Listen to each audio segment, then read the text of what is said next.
here I am at the DMZ, and well, I'd show you it, but here you can sort of get a look. So here I am standing on the other side of this yellow line, and basically no pictures are allowed on the other side. So I'll walk up to the line, and this is basically the view you can get of this DMZ. And so, see, it's a bit hazy today, rather hazy. So, zooming in here, there's that flag there. Now we get really shaky zoom back out. That flag is North Korea's in their propaganda village, and then there's a South Korean on that one. Kijong-dong is somewhere in that area. Going there, those buildings there sort of past that person's head. You can't really see them because of the haze. But right there, that's Kijong Industrial Complex. You may have read about it on the news. So that's where that is. And then just sort of, yeah, looking across the DMZ into North Korea. But can't really get much closer than this, so sorry. But yes, I did walk up to the line, and not take pictures. So there's a wall with a whole bunch of, observation telescopes. So basically, yes. Well, I'm going to go explore the building that's next to me, but it's been quite the adventure, and the reason why they have this photo line is so that you don't accidentally get pictures of the soldiers, South Korean soldiers on patrol, and then upload it and, unwillingly provide information to North Korea. So it's for their soldiers' safety. Really wish I had my telephoto lens and that it wasn't so hazy. Oh well. Cheers. Okay, so here we are again, and this time you can see there's a train behind me. We're at Direlda station, so let me just sort to move out of the way. Sorry about all the jerkiness. Okay, so you can see there's a train on the tracks, and this is basically the first station on your way into North Korea, or the last station on your way out to South Korea. And this train is a commuter train, and it really doesn't go that many places, and so it stops here and then goes back south and carries a few tourists, a few workers. Carries tourists or workers who drive into Kijong Industrial Complex. So the railway here that goes north isn't used for transporting people north anymore. It's used for just materials, and supposedly today North Korea wasn't letting any people from South Korea go to work at Kijong Industrial Complex. So they let them go home if they were there. So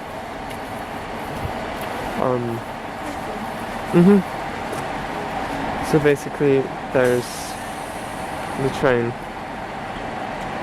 and it looks like the conductor, driver sticking their head out the window, so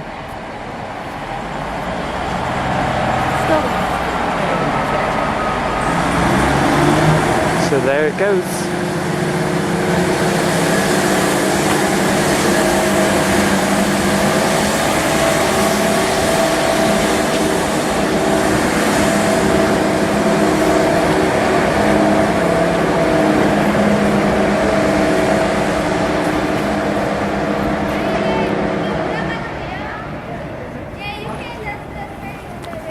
get on the tracks, Thomas. So now that that train's gone, now it's actually safe to get to one of the tracks.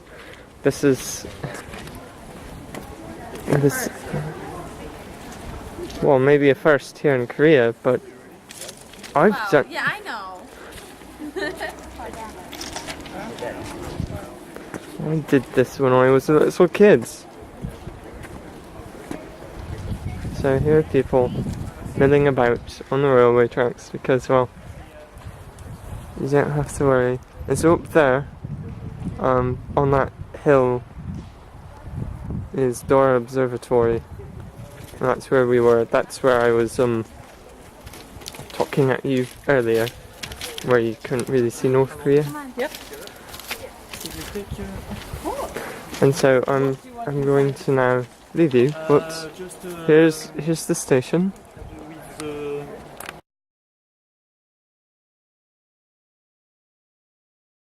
Reach our peak strength in the final days of the Korean War with over 1,900 soldiers assigned. To place your tour today here into better context, I'll briefly review the political history of the Korean Peninsula. Prior to World War II, the Japanese had colonized the Korean Peninsula. In the final days of World War II, the Soviet Union accepted the Japanese surrender to the north of the 38th parallel, while the United States accepted the Japanese surrender to the south. 38th parallel was never intended to be a political boundary nor division of country. It is merely established to designate areas of responsibility. So in May of 1948, elections were held in the South, and this man, Dr. Son Man-ri, was elected to be the first president of the Republic of Korea. In September of the same year, the Soviet Union appointed this man, Kim Il-sung, to be the first premier over communist North Korea. He reigned for approximately 46 years until his death in June of 1994. His eldest son, Kim Jong-il, then succeeded him in power. This marks the first ever father-to-son transfer of power in a communist nation to take place. He reigned for approximately 17 years until his death in December of 2011. His youngest son, Kim Jong-un, then succeeded him in power in December of 2011. This marks their family's third generation of rule over communist North Korea. Despite attempts to reunify the Korean Peninsula peacefully, on the 25th of June 1950, North Korea launched a massive surprise attack. The ensuing war lasted over 3 years, cost more than 2 million people their lives. Within just 1 month of their attack, the North Koreans had captured most of the Korean Peninsula. Coalition forces finally stopped their advance near the city of Busan. Over the next 4 months, the United Nations Command conducted the Incheon landings, pushing North Korean forces all the way back to the Yalu River, or the border between North Korea and China, at which point the Chinese army did enter the war and aided the North Koreans in their war efforts. War then began to stabilize around the 38th parallel, and although a permanent settlement had not yet been reached, on the 27th of July 1953, military commanders from the United Nations Command, the Korean People's Army, and the Chinese People's Volunteers signed an armistice or ceasefire agreement to end the fighting. This agreement is still in effect today. This white dotted line represents the military demarcation line. Under the provisions of the armistice, all military commanders were ordered to pull back their troops 2,000 meters from the last point of hostile contact, thus creating a 4-kilometer wide, 241-kilometer long Demilitarized Zone, or DMZ. Note the location of Seoul and its relationship to the military demarcation line. Here at Camp Boniface, we're just 400 meters from the southern boundary of the Demilitarized Zone, and just 2.4 kilometers from the military demarcation line itself. This is the city of Kaesong, the original site of all armistice talks prior to being moved to the Panmunjom, or what we call the Joint Security Area here today. Although the Demilitarized Zone has become one of the most heavily fortified areas in the world, the military demarcation line itself consists of no fortifications. It is simply a series of 1,292 black and yellow panel markers, which run from coast to coast and are spaced at 100 to 200 meter intervals. On the southern side, they are labeled in Hangul or Korean at the top and English at the bottom. On the northern side, they are labeled in Hangul or Korean at the top, Mandarin or Chinese at the bottom. Within the Joint Security Area itself, the military demarcation line is more clearly defined by a series of white stakes that stand at 1 meter in height and are spaced at 10 meter intervals. These do further extend through all the buildings on Conference Row, bisecting each building with a 17 by 5 inch slab of concrete. This is the area that we'll be visiting today. Notice how the military demarcation line winds its way through the center of the Demilitarized Zone, forms a finger here inside the Joint Security Area. Upon your arrival at checkpoint number 3 today, you will be surrounded on 3 sides by communist North Korea. We'll begin our trip here at Camp Boniface, next on to MSR, or Main Supply Route, also known as Old Highway 1. For over 50 years, this was the only stretch of road connecting North and South Korea until the decision was made to open the eastern and western transportation corridors. Still the only route leading to and from the JSA today for all armistice-related events. On our way north today, I'll point out Guard Post 240, Observation Post Oulet, Taesongdong or Freedom Village, Kijong-dong or Propaganda Village, the Swiss and Swedish Neutral Nations Supervisory Commission, or NNSC camp, former Czech and Polish NNSC camp. I'll now highlight in better detail a few areas that we'll be able to see today. First is Kijong-dong, or Freedom Village. United Nations Command Security Battalion is responsible for implementing civil affairs and security within this unique village. We carry out our responsibilities through a security company that guards the village 24 hours a day. During the day, they guard the farmers while they tend their fields. At night, they guard the village itself while the residents do sleep. All the villagers here do enjoy rather modern homes and large allocations of farmland. However, they do live under some severe restrictions. Must be in the village by nightfall, and their homes with the doors and windows secured by midnight. Just 1,800 meters across the military demarcation line from Kijong-dong is Kijong-dong, or Propaganda Village. This village obtained its name due to a set of speakers that were located in this area, and until June of 2004 broadcasted propaganda 6 to 12 hours a day. This propaganda could be heard all the way here at Camp Boniface, however mostly at night. Propaganda idolized Kim Jong-il to be a great leader and invited the citizens of the South, as well as all the residents of Kijong-dong, to defect to this so-called village of paradise. However, if one were to do so, they would find themselves rather lonely. We do know that most of the buildings you see right here are uninhabited. We do see people here from time to time who work at the Kaesong Industrial Complex, maintain these buildings, and help raise and lower this extremely large North Korean flag. It's one of the largest flags in the world with an approximate length of 31 meters. The second of 2 flagpoles ever to have stood in the village of Kijong-dong. In 1981, the Republic of Korea donated this flag and flagpole to the village of Taesongdong that just so happened to have stood taller than the original flagpole in the village of Kijong-dong. North Korea then quickly responded by building an even taller flagpole. Today, the flagpole in the village of Taesongdong stands at about 100 meters in height, while the flagpole in the village of Kijong-dong stands at over 160 meters in height. As we do enter the Joint Security Area today, I'll point out the Swiss and Swedish Neutral Nations Supervisory Commission, or NNSC camp. NNSC originally was comprised of 4 nations: Czechoslovakia, Poland, Switzerland, and Sweden. They were charged with the investigation of all armistice violations occurring outside of the Demilitarized Zone. Today we currently work with 3 delegations: the Swiss and the Swedish who stay year-round, the Polish who come for biannual meetings. Visible from checkpoint number 3 is the former Czech and Polish NNSC camp, as seen here on the right. On the left is North Korea's People's Peace Museum. This building was constructed in under 48 hours for the sole purpose of the signing of the Armistice Agreement. Also visible from checkpoint number 3 is the Bridge of No Return. This bridge obtained its name during the final days of the Korean War, during Operation Big Switch and Operation Little Switch. During these operations, the United Nations Command returned approximately 82,000 prisoners of war, while North Korea and China returned approximately 13,000 prisoners of war. During the operation, prisoners were lined up on either side of the bridge, given the opportunity to cross into the country of their choosing. However, once they did choose, they could never return, hence the name Bridge of No Return. Today, the Bridge of No Return lies along the southern boundary road of the Joint Security Area. All the blue buildings that you see here belong to the United Nations Command, or UNC, while the red buildings belong to the KPA, or North Korea.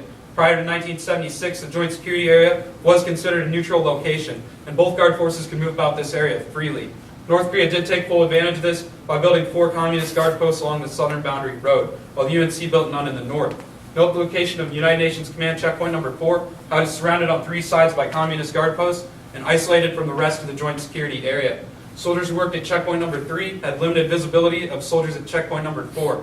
This is due to a large yellow poplar tree that grew in this area. So on the 18th of August 1976, the United Nations Command dispatched a 5-man civilian work detail accompanied by a 12-man security force to conduct a routine tree trimming operation to improve visibility between the 2 checkpoints. Upon their arrival, they were met by 28 North Korean guards. Work did begin as scheduled, however, after just 15 minutes, North Korean guards did attack. The ensuing fight lasted just 4 minutes. However, in that time frame, JSA Company Commander Captain Arthur Boniface, 1st Platoon Leader 1st Lieutenant Mark Barrett were brutally axed to death. To highlight how outnumbered the JSA soldiers were on that day, I'll point out 3 that are visible in this photograph.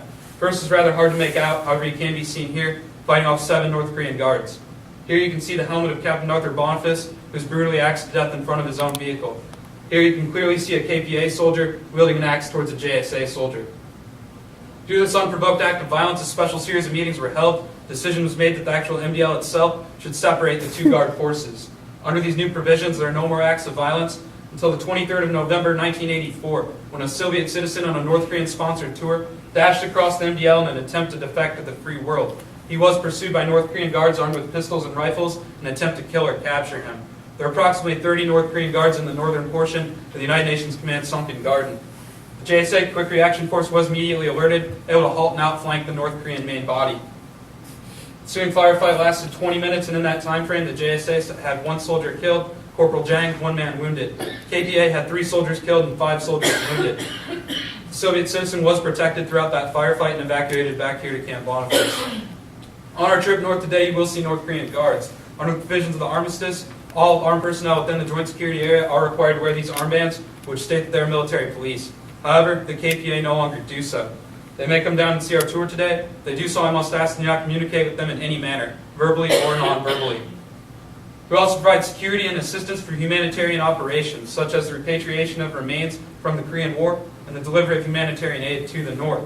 We also provide security and assistance for visiting dignitaries and heads of state, such as the former President of the United States, George W. Bush, former President of the Republic of Korea, Lee Moon-bak, Prime Minister of New Zealand, John Key, former Secretary of State, Hillary Clinton, and the former Secretary of Defense, Robert Gates, have all been seen here on tour at the Panmunjom. Like these visiting dignitaries and heads of state today, you'll be guarded by a soldier of this battalion. Soldier on the right is a United States Army infantry soldier. We served 12 months here. Soldier on the left is a Republic of Korea soldier. They served 24 months here.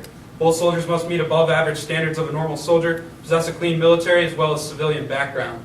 It is due to all this, the fact that we're the most forwardly deployed unit on the Korean Peninsula, that we stand face to face with our enemies on a daily basis, that the United Nations Command, the United States Army, and the Republic of Korea have given us our motto, which we do so proudly state today. Ladies and gentlemen, we truly are in front of them all. So you guys will be taking actually 2 separate buses. I know I didn't tell my group. I don't know if Private Lay's told you guys. You guys will be taking 2 separate military buses when you go up north. They're going to be parked outside. If you do have any extra bags or baggage with you, like you, sir, just feel free to leave that on the bus you came with. Just bring your camera and recorder only. You will be allowed to take some photographs at the JSA, but you're not going to be allowed to take a bag off the bus with you. If you do need to use the restroom one more time, please do feel free to do so. It's going to be about an hour and a half tour up north, and we're not going to have any opportunities up there to use the restroom. So if you do need to use it, like I said, just feel free. Other than that, I'll see you guys on the bus.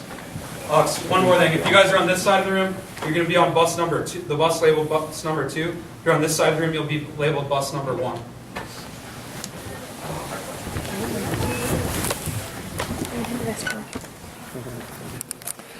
Okay, fun. And look, I even have a nifty little badge that says I'm a visitor. So fun and exciting. So, anyways, see you around. Cheers. Sign a weakness to the opposite side. In case you're wondering what that 11.5-hour meeting concerned, it was to argue about the size of the flags right here on the table and who could have a bigger flag. So you can imagine how trivial an 11.5-hour meeting would be for that. They did come to a resolution on the size of the flags, and also there's now a mandatory 15-minute break every 2.5 hours for those meetings. The microphones that you see on the table right here today are monitored and recorded 24 hours a day. They also serve to mark the military demarcation line within this room.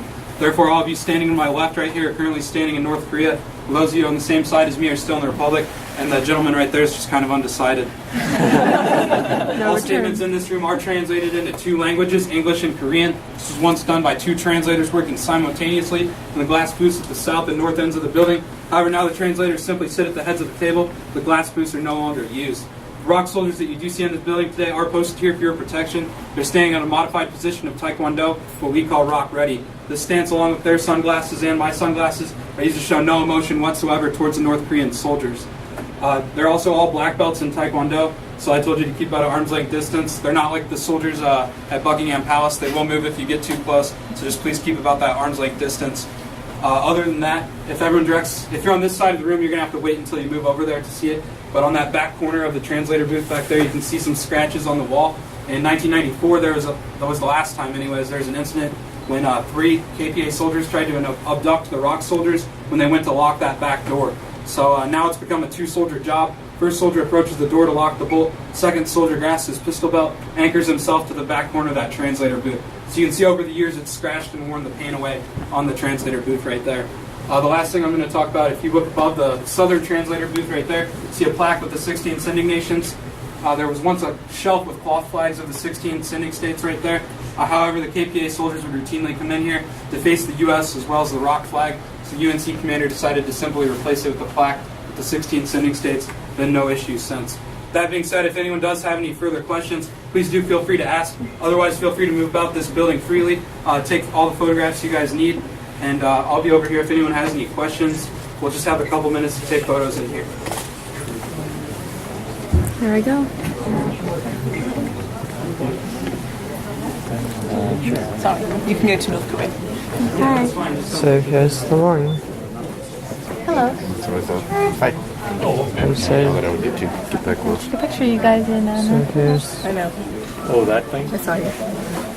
It's fine. looking from North Korea at the windows into North Korea.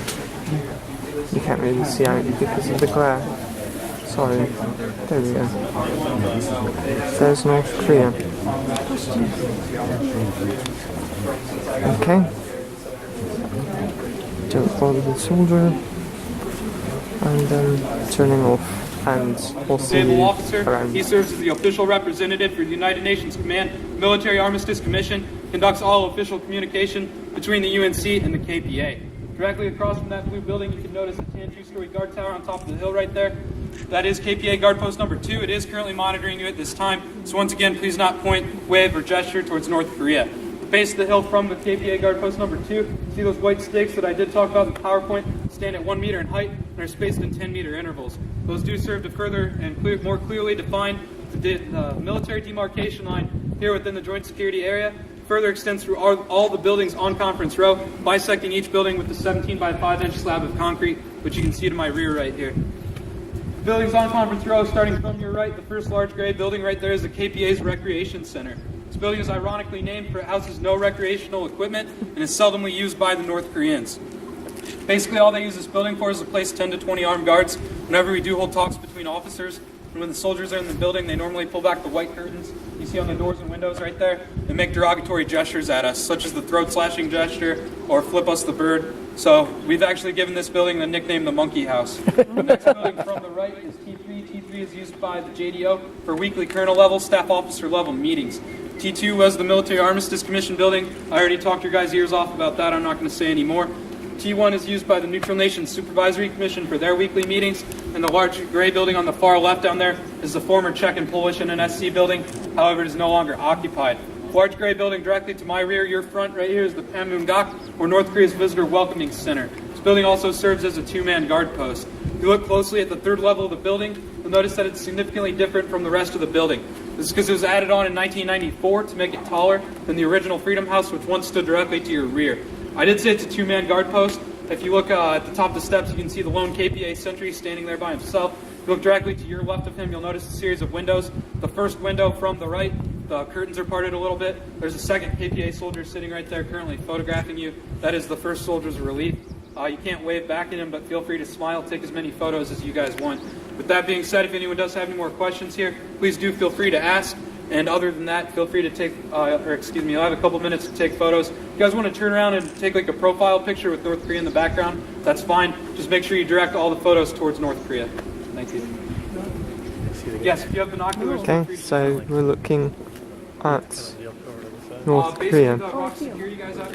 So, Alright, ladies and gentlemen, welcome to Checkpoint 3. Special pilot told you that upon arriving here, you would be surrounded on 3 sides by Communist North Korea. At this time, I'm going to attempt to show you how. If you look about 50 meters off to your right-hand side, you will see that rusted black and yellow panel marker. That denotes the MDL outside of the Joint Security Area. These panel markers are the only things that denote the MDL outside of the Joint Security Area. The MDL then follows this tree line, where it makes an abrupt left, goes on down there by the bridge of no return, bisects the St. John River, and flows down to the Han Estuary in the west. So you can see how you're surrounded on 3 sides by Communist North Korea. Now if you look out to your right-hand side, you'll see that large hill with the J-shaped dirt road. That is the northern boundary of the DMZ. It is approximately 2,000 meters from where you stand now. To the left of that, you'll see another 3-story tan checkpoint. That is KPA guard post number 5. They are currently observing you at this time, so once again, please do not point, wave, or gesture of any kind at them. However, you are free to take as many photographs of them as you would like. Now, if you look off into the distance there at the base of that hill, you'll see a long blue roof building. This is the former Czech and Polish Neutral Nations Supervisory Commission building. It is no longer in use. However, it is rumored that the North Koreans staged their quick reaction force there. However, our intel tells us that we have never actually seen any personnel enter or leave that building, so it has earned the nickname the North Korean Slow Reaction Force. Now, if you use this monument right here as a marker looking straight out into that pine grove, you'll see the top of an A-frame building. That is the North Korean People's Peace Museum. This building is also ironically named for it houses 2 of the axes used in the 1976 axe murder incident. Now, if you look to the left of that, you'll see that small grass area down there surrounded by the road. That is the focal point of the 1976 axe murder incident. If you count 4 trees back right there, you'll see a small monument on the right-hand side of the road. That is the monument dedicated to Captain Arthur Boniface and First Lieutenant Mark Barrett, 2 officers that were killed during the 1976 axe murder incident. You'll also see the blue checkpoint. That is UNC checkpoint number 4. It is no longer in use. For everything that can be seen from checkpoint number 4 can be seen clearly from checkpoint number 3. The bridge of no return right there, and then across from the bridge of no return, you can make out the top of another tan checkpoint. That is KPA guard post number 7. It is manned 24 hours a day. Now to the left of that, you'll see that extremely large flagpole on that flag. That is the village of Kijong-dong, or propaganda village. As you can see, the flag is flying quite well today. That is surprising, as it takes an extremely large gust of wind to move that flag, as it has a dry weight of approximately 600 pounds. It takes a crew of 30 to 45 fully grown North Korean men to raise and lower that flag during inclement weather. If not, it would tear under its own weight. We also know that the village of Kijong-dong is a multi-million-dollar Hollywood set, as most of the doors and windows in this village are painted on. And in the rare occasion that the village receives electricity at night, you'll see that the topmost floor is more brightly lit, and with each lower floor, the lights get dimmer, so we know that these buildings are hollow. Also, if you look to the left of the village of Kijong-dong, you'll see another cluster of small buildings. That is the Kaesong Industrial Complex. That is about 50 South Korean companies right now use that cheap North Korean labor to build their parts. And that is all we have for checkpoint 3 right now. You'll have a couple more minutes to take photographs. Also, if you feel cold or you've already taken all the photographs you like, feel free to move back to the buses. Also, if you have any questions, feel free to ask myself or Specialist Heilig there in the back. So, looking into North Korea across the bridge of no return, and the plaque there was